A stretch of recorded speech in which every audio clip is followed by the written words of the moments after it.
Part 3. Play. To improvise, imagine, romp, frolic, kick up one's heels, let down one's hair, revel, dally, cavort, frisk, clown, carouse, let loose, make merry. 2. Play. The space in and through which a mechanism can or does move. 3. Play. To create music.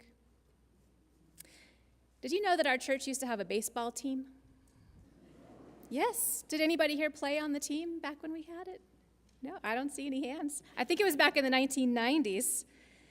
Now, I know some of us already have and have had for a long time a spiritual practice of enjoying sports. Probably no sport has been waxed poetically about or preached about as much as baseball. But some of us are scratching our heads right now and wondering if a baseball team wasn't a little bit off mission for a church, right? Besides the theological aspects and the spiritual nourishment of play, there's one more reason why I love the story of First Unitarian's baseball team and why I think finding ways to play together is actually mission critical. And it's something that we can learn from watching the Bears. I'm not talking about a sports team. I'm talking about wild bears. Bob Fagan is a biologist who researches play habits in animals, and he's developed a particular specialty with bears who are very playful. Remember the dog story? When asked why they play, Fagan says, "'Cause it's fun." Well, all right, that's a good reason. But then he adds in that, he says this is his quote, "In a world continuously presenting unique challenges and ambiguity, play prepares them for an evolving planet." Play prepares them for an evolving planet.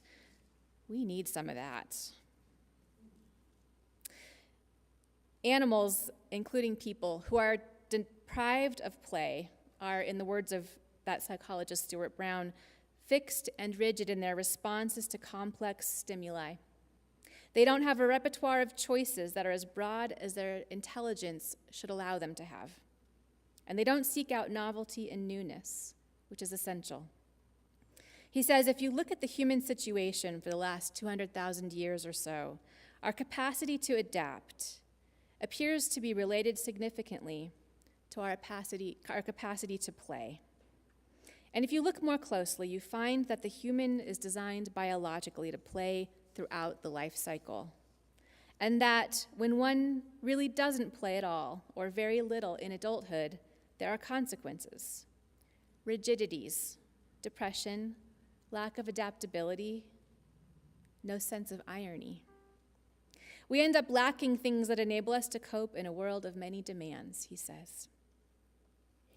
Think of all that we face, this is me now, think of all that we face in our private worlds. Loss, growth, aging, career, or identity change, along with the good stuff. And some of that is good stuff, right?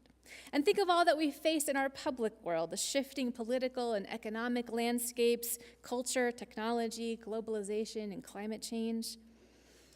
We are at church to equip ourselves and each other for living deeper, more loving, fulfilling lives by tending the part of ourselves that's not just made up of parts.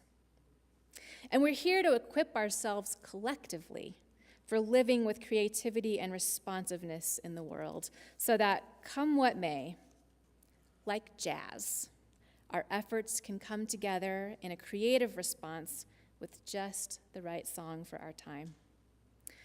Serious stuff, but stuff that we do best when we remember the words of that wise guest preacher from Siam, and we remember to play along the way.